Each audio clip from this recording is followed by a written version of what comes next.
एक ऐसा एक्टर जिसके करियर पे टेररिस्ट होने का दाग लगा। मैं यही कहना चाहता हूँ कि मैं टेररिस्ट आदमी नहीं हूँ। एक ऐसा एक्टर जिसकी मूवी से ज्यादा तो उसकी गर्लफ्रेंड्स रही। आपकी 308 गर्लफ्रेंड थी तो माला भी 108 के बाद खत्म हो जाती है सर।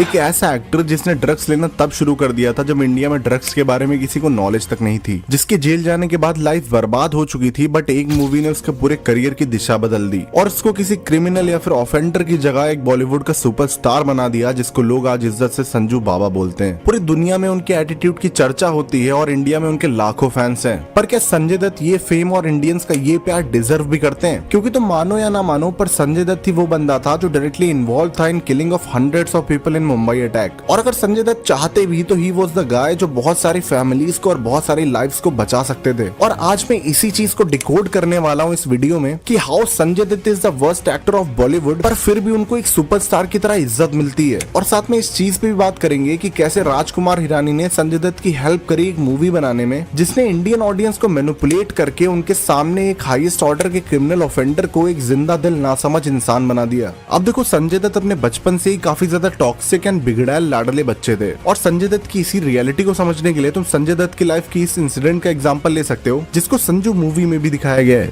जहाँ पे वो अपने दोस्त की गर्लफ्रेंड के साथ सो जाते हैं। एंड जब उनका दोस्त ये पूछता है कि संजय दत्त ने ऐसा क्यों किया, तब संजय दत्त ये बताते हैं कि वो उसकी गर्लफ्रेंड की लॉयल्टी टेस्ट कर रहे थे। अब संजय दत्त की लाइफ का ये इंसिडेंट तुम्हें उनके कैरेक्टर के बारे में काफी कुछ बता सकता है। और ऐसे ही नहीं, संजय दत्त की लाइफ में 308 गर्लफ्रेंड्स थी, और जहाँ भी देखो तुम संजय दत्त इस फैक्ट को बहुत ही प्राउडली मेंशन करते हैं जैसे उन्होंने 308 मेडल्स जीते हों। अपनी बीवी के अलावा तुम और कितनी औरतों के साथ सोए हो? 308 डेफिनेटली। चलो आप सेफ्टी के लिए 350 ले। और बात करें अगर संजय दत्त की डेटिंग लाइफ की, तो संजय दत्त ने स्कूल एंड कॉलेज में काफी सारे मल्टीपल रिलेशनशिप्स रखे थे। बट संजय दत्त का बड़ा रिलेशनशिप 1980s में शुरू हुआ था, जहाँ पे वो पहली बार अपनी मूवी रॉकी की शूटिंग कर रहे थे। एंड पहली मूवी में ही वो अपनी को स्टार एक्ट्रेसेस टीना मुनीम को बहुत पसंद करने लगते हैं। एंड वो सेट पे ही उनके काफी करीब आने लगते हैं, जिसके थोड़े दिन बाद वो एक दूसरे को डेट करने लगते हैं। अब काफी सारे आर्टिकल्स की माने तो टीना मुनीम was in very deep love with him, और संजय दत्त भी उनसे बहुत प्यार करने लगे थे। पर सच्चाई ये थी कि कुछ दिन बाद संजय दत्त काफी ज्यादा लड़ाई करने लगे थे और वो दोनों खुश नहीं थे उस रिलेशनशिप में। एंड जिसके 3 साल बाद ये दोनों आपस में ब्रेकअप कर लेते हैं। टीना मुनीम ये रिवील करती हैं कि संजय दत्त के ड्रग्स की आदत की वजह से वो उनको काफी ज्यादा टॉर्चर करते थे एंड मेंटली अब्यूज करते थे।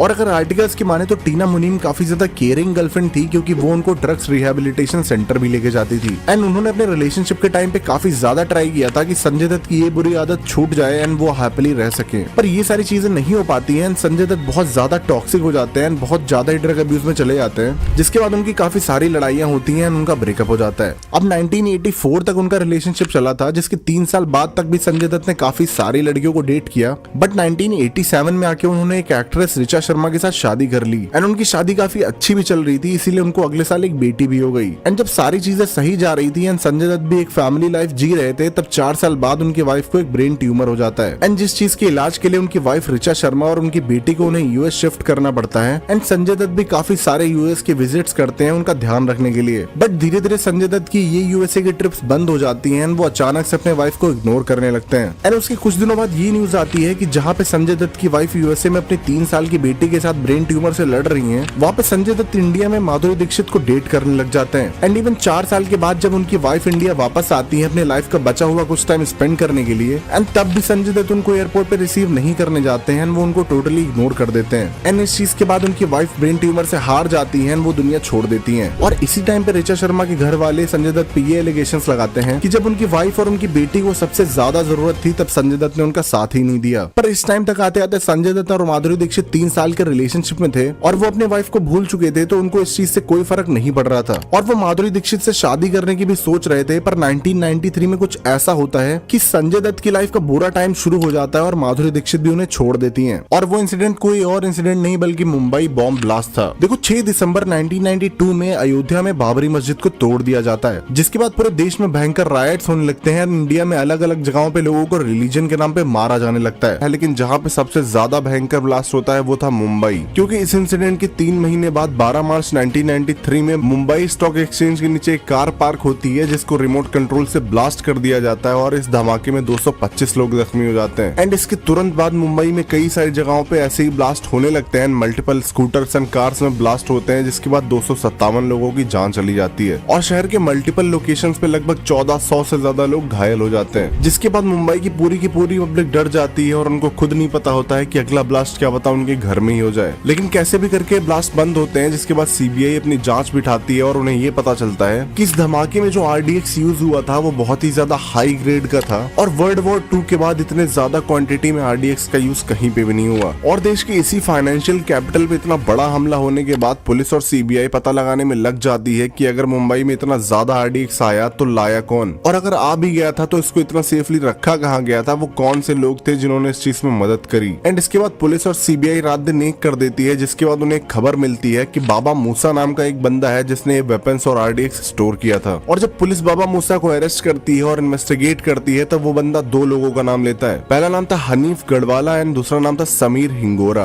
अब हनीफ एक फेमस तवा रेस्टोरेंट का मालिक था और वो समीर के साथ मिलकर के मैग्नम सीडी नाम की एक कंपनी को चलाता था। एंड इसके साथ समीर एक प्रोडक्शन हाउस का भी मालिक था जिसका नाम था इंपा। अब ये दोनों काफी ज्यादा अमीर लोग थे और इनके पास काफी अच्छे लॉयर्स का बैकअप था, इसीलिए पुलिस इनसे ज्यादा जल्दी नाम नहीं निकलवा पाती है। लेकिन जब पुलिस इनके साथ ज्यादा शक्ति करने लगती है तब ये बोलते हैं कि क्या आप लोग कभी फेमस लोगों को नहीं पकड़ते। एंड पुलिस जब इनसे पूछती है कि तुम किस फेमस बंदे की बात कर रहे हो तब ये बताते हैं संजू बाबा। ये नाम सुन के डीसीपी मरिया थोड़ा सा कंफ्यूज हो जाते हैं और पूछते हैं कौन संजू बाबा। एंड जिसपे समीर हिंगोरा ये बोलता है अरे अपना संजू बाबा मतलब संजय दत्त। अब इस खबर को सुन के डीसीपी मरिया काफी ज्यादा शॉक हो जाते हैं और अपने बाकी पुलिस वालों से बोलते हैं कि इस खबर को बाहर नहीं जाने देना है। और ऐसा इसलिए था क्योंकि संजय दत्त केवल एक एक्टर ही नहीं बल्कि कांग्रेस के एक MP के बेटे थे जिनका नाम था सुनील दत्त। और अगर ये खबर बिना किसी सबूत के बाहर जाती तो संजय दत्त को टेररिस्ट बोले जाने लगता और राकेश मरिया की नौकरी तक चली जा सकती थी। पर हनीफ एंड समीर की ये रिवील करने के बाद भी कि संजय दत्त के घर पे उन्होंने वेपन्स छुपाए थे, पुलिस फिर भी संजय दत्त के घर पे जाकर के रेड नहीं करती है क्योंकि संजय दत्त उस टाइम पे मॉरिशस में शूटिंग कर रहे होते हैं। पुलिस ये डिसाइड करती है कि वो उनके आने के बाद ही उनके घर पे रेड करेगी। बट शॉकिंगली पुलिस के इन सारे प्लान्स के बाद भी अगले ही दिन दिल्ली की एक न्यूज में हेडलाइन छप जाती है कि Sanjay Dutt has AK-56 gun. और पुलिस के संजय दत्त को इतना ज्यादा बचाने के बाद भी ये न्यूज एक जाबाज क्राइम रिपोर्टर बलजीत परमार ने छापी थी। और जब बलजीत परमार को पूछा जाता है कि तुम्हें इस न्यूज के बारे में कैसे पता चला तब वो ये बताते हैं कि मैं इस केस पे इन्वेस्टिगेशन कर रहा था और मैंने जब एक पुलिस वाले से पूछा तो उसने कहा कि इस केस में अभी कोई प्रोग्रेस नहीं है क्योंकि एक MP के बेटे का नाम आ रहा है। और जब बलजीत परमार ने उस पुलिस वाले से ये पूछा कि क्या वो अरेस्टेड है तब उस पुलिस वाले ने ये बोला हाँ वो भी अरेस्टेड नहीं है क्योंकि वो फॉरेन में काम कर रहा है, जब वो वहाँ से लौटेगा तब उसको अरेस्ट किया जाएगा। और जिसके बाद बलजीत परमार उन MP के बेटों की लिस्ट निकालते हैं जो अभी फॉरेन में होते हैं एंड पूरी लिस्ट में सिर्फ उनको एक ही नाम मिलता है और वो था संजय दत्त। और जब वो संजय दत्त को कॉल करके इन सारी चीजों के बारे में पूछते हैं और कहते हैं कि मैं तुम्हारे लिए एक न्यूज भी छापने वाला हूँ, तब संजय दत्त ये बोलते हैं कि प्लीज कोई न्यूज मत छापिएगा, मैंने पापा से बात कर ली और पापा सारा अरेंजमेंट कर देंगे।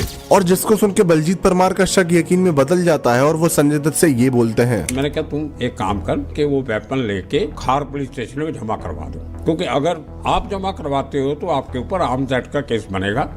अगर आपने वेपन जमा नहीं करवाई और पुलिस ने आपके ऊपर रेड करके सर्च करके वेपन का सीजर किया तो टाड़ा लग जाएगा, फिर तकलीफ में आ जाओगे। ये आपने सलाह दी पहले? मैंने सलाह दी उसको। पर संजय दत्त उनकी बात मानने से फिर मना कर देते हैं और बोलते हैं मैंने पापा से बात कर ली है, पापा सारा इंतजाम कर देंगे पर आप न्यूज मत छापिएगा। जिसके बाद बलजीत परमार समझ जाते हैं कि संजय दत्त कुछ नहीं करने वाले और उनको ये न्यूज छापनी ही पड़ेगी क्योंकि अगर वो ये न्यूज नहीं छापेंगे तो कल को दोपहर तक कोई और न्यूज छाप देगा। और इसीलिए बलजीत परमार सुबह की पहली हेडलाइन में ये छाप देते हैं एंड ये हेडलाइन छपते ही पूरे देश में फैल जाती है। काफी लोग संजय दत्त की अरेस्ट का डिमांड करने लगते हैं एंड एग्जैक्टली उसी टाइम पे संजय दत्त भी मॉरिशस से शूटिंग करके वापस लौटते हैं एंड पुलिस उनको एयरपोर्ट से ही अरेस्ट कर लेती है। पर संजय दत्त के अरेस्ट होते ही जहां पे सबको उन्हें क्रिटिसाइज करना चाहिए था, पूरा का पूरा बॉलीवुड पोस्टर्स लेके खड़ा हो जाता है एंड पूरी की पूरी इंडस्ट्री संजय दत्त को सपोर्ट करने लग जाती है। चाहे वो शाहरुख खान हो, चाहे वो अक्षय कुमार हो, चाहे वो सैफ अली खान हो, हर कोई पोस्टर्स लेके खड़ा हो जाता है संजय दत्त के लिए, जैसे कि वो किसी टेररिस्ट को सपोर्ट करने के लिए जेल नहीं गए बल्कि किसी नोबल कॉज की वजह से अरेस्ट हुए हैं। और संजय दत्त के अरेस्ट होने के बाद डीसीपी राकेश मरिया उनसे इन्वेस्टिगेशन शुरू करते हैं एंड पुलिस वालों पे भी काफी ज्यादा प्रेशर होता है क्योंकि संजय दत्त शुरुआत में कुछ नहीं बोल रहे होते हैं, जिसपे डीसीपी राकेश मरिया काफी ज्यादा गुस्सा हो जाते हैं और उनको एक जोरदार का थप्पड़ मारते हैं एंड वो थप्पड़ लगते ही संजय दत्त समझ जाते हैं कि मामला बहुत ज्यादा सीरियस हो चुका है और अब शायद पुलिस वाले तमीज से बात नहीं करने वाले। जिसके बाद संजय दत्त राकेश मरिया से बोलते हैं कि वो उनसे अकेले में बात करना चाहते हैं। और जब राकेश मरिया संजय दत्त से अकेले में बात करने लगते हैं तब संजय दत्त की कही हर एक बात समीर और हनीफ की कही गई हर एक बात से मैच हो जाती है। और जब राकेश मरिया ये पूछते पूछते हैं कि तुमने वो वेपन्स का क्या किया, क्या वो अभी भी घर पे ही है? तब संजय दत्त बोलते हैं कि अब वो घर पे नहीं है, क्योंकि मेरे को इस न्यूज के बारे में पता चलते ही मैंने वो वेपन्स को निकलवा करके डिस्ट्रॉय करवा दिया था। और संजय दत्त की इस कन्फेशन के बाद सुनील दत्त उनसे मिलने आते हैं। एंड जब संजय दत्त सुनील दत्त से ये बोलते हैं कि पापा सॉरी, मेरे से बहुत बड़ी गलती हो गई, तब सुनील दत्त समझ जाते हैं और उनके पैरों के नीचे की पूरी जमीन खिसक जाती है। और तब उनको ऐसा लगता है कि उनकी पूरी जिंदगी की कमाई हुई मेहनत और सोशल वर्क सारा मिट्टी में मिल गया। पर इन सारे इंसिडेंट्स और चीजों के बाद भी संजय दत्त ने आज तक पब्लिकली ये नहीं एक्सेप्ट किया है कि उनको पता था कि वो वेपन्स जो उनके घर में आ रहे हैं वो मुंबई में होने वाले बॉम्ब ब्लास्ट में यूज होने वाले हैं। और वो ये बताते हैं कि उनके फादर के पॉलिटिकल कनेक्शंस की वजह से उनको धमकियां मिलती रहती थी और इसीलिए संजय ने केवल अपने फैमिली को प्रोटेक्ट करने के लिए ही हथियार रखे थे।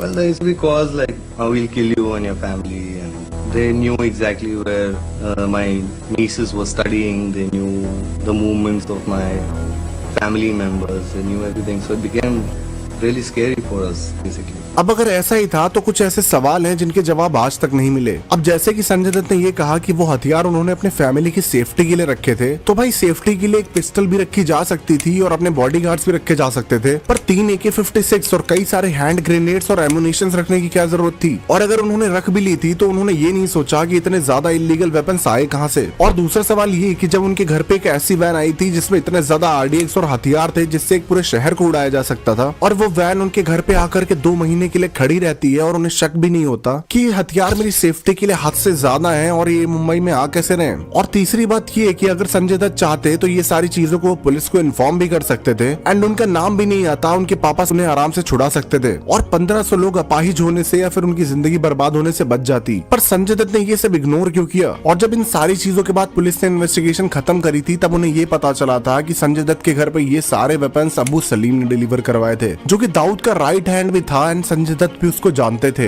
क्योंकि दाऊद इब्राहिम की एक और इम्पोर्टेंट आदमी छोटा शकील से संजय दत्त की काफी अच्छी दोस्ती थी और इनकी दोस्ती काफी ज्यादा पॉपुलर थी। एंड इनकी कॉल रिकॉर्डिंग्स भी तुम्हें यूट्यूब पे मिल जाएंगी जहाँ पे संजय दत्त इनको भाई जी करके बोलते रहते थे। एक चीज दूँ आपको, वो चिकना जो है करिश्मा को फोन करके बोलता है कि ये क्या होता है भाई, आप सोचिए भाई ज्यादा दिन नहीं है जी, और मैं जी बस ये दुआ करो लगे मैं जी, ज्यादा दिन नहीं है। अभी अगर ये आ जाता ना जी तो मैं समझता हूँ तुम लोगों को भी खुशखबरी थी वो। बिल्कुल समझ में आएगा ना जी।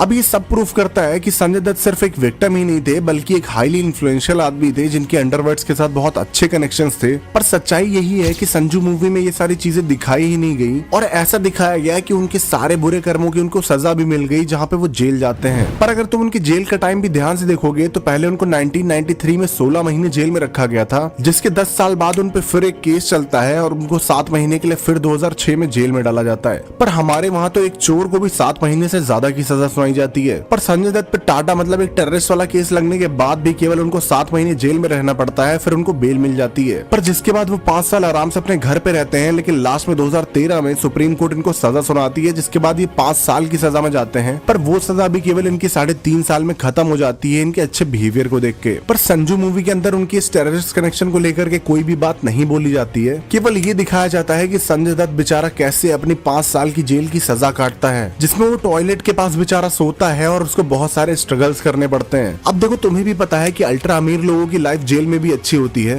पर संजय दत्त को टॉयलेट में सोता हुआ दिखाना और ये सारी चीजें दिखाना उन्हें खूब सारी सिंपैथी दिलाता है इंडियन से। और अगर सच बताऊं तो संजय दत्त ने इन 5 साल की जेल टाइम में भी काफी ज्यादा एंजॉय किया था, क्योंकि इस टाइम पे उन्होंने 2 शादियां भी करी थी एंड 2 बच्चे भी करे थे, एंड वो बार बार बेल्स पे बाहर आकर के आराम की जिंदगी जी रहे थे। और शायद इसीलिए जिस संजय दत्त को उनके देश वालों ने एक मेगा स्टार या फिर सुपरस्टार का स्टेटस दिया है, संजय दत्त उसी देश के साथ गद्दारी करने के बाद भी आज एक सुपरस्टार की जिंदगी जी रहा है। अब तुम चाहे मानो या ना मानो, पर डायरेक्टली या फिर इनडायरेक्टली संजय दत्त के हाथ भी उन मासूमों के खूनों से रंगे हुए हैं। मगर जब ऐसे इंसान पे इंडिया में एक बायोपिक बनती है तो पूरा देश उसे सिंपैथाइज करता है, और उस बायोपिक में ऐसा दिखाया जाता है कि मानो वो दुनिया का सबसे बड़ा बेचारा हो, जिसके साथ बचपन में गलत होने की वजह से उसने ड्रग्स की आदत लगा ली हो, और अपने चार्मिंग पर्सनैलिटी की वजह से वो काफी सारे मल्टीपल रिलेशनशिप में रहा हो और उसने चीट किया हो। पर बेचारा दिल का बहुत साफ था और बहुत ही नादान था कि गलती से और नासमझी से टेररिस्ट की हेल्प भी कर देता है। पर बेचारे का वो 5 साल के लिए जेल जाना, EMIs में और टॉयलेट के पास सोना हर चीज जस्टिफाई कर देता है और संजय दत्त को उसके कर्मों की सजा मिल चुकी है। एंड इंडियंस ने सच में इस स्टोरी के साथ काफी ज्यादा सिंपैथाइज किया था और इसीलिए संजय दत्त की लाइफ चेंज हो गई थी और उनको बड़े बड़े प्रोजेक्ट्स भी मिले थे इसके बाद। But I consider it shame कि राजकुमार हिरानी ने संजय दत्त के दोस्त होने की वजह से उनकी PR मूवी बनाई और शायद इसीलिए बलजीत परमार जिसने संजय दत्त को एक्सपोज किया था वो ये मूवी देखने भी नहीं गए थे। मैंने फिल्म इसलिए नहीं देखी। आप फिल्म देखने क्यों जाते हो? फिल्म में एक हीरो होता है, Sanjay Dutt is not my hero. अब तुम इन सारी चीजों के बाद संजय दत्त के बारे में क्या सोचते हो कमेंट सेक्शन में जरूर बता के जाना। और अगर तुम्हें भी लगता है कि बॉलीवुड उतना अच्छा नहीं है जितना दिखाता है तो इस वीडियो को लाइक करके सबके पास जरूर पहुंचाना और ऐसे ही अमेजिंग एक्सपोज वाली वीडियोस आगे देखने के लिए चैनल को सब्सक्राइब भी कर लेना। जय हिंद, जय भारत।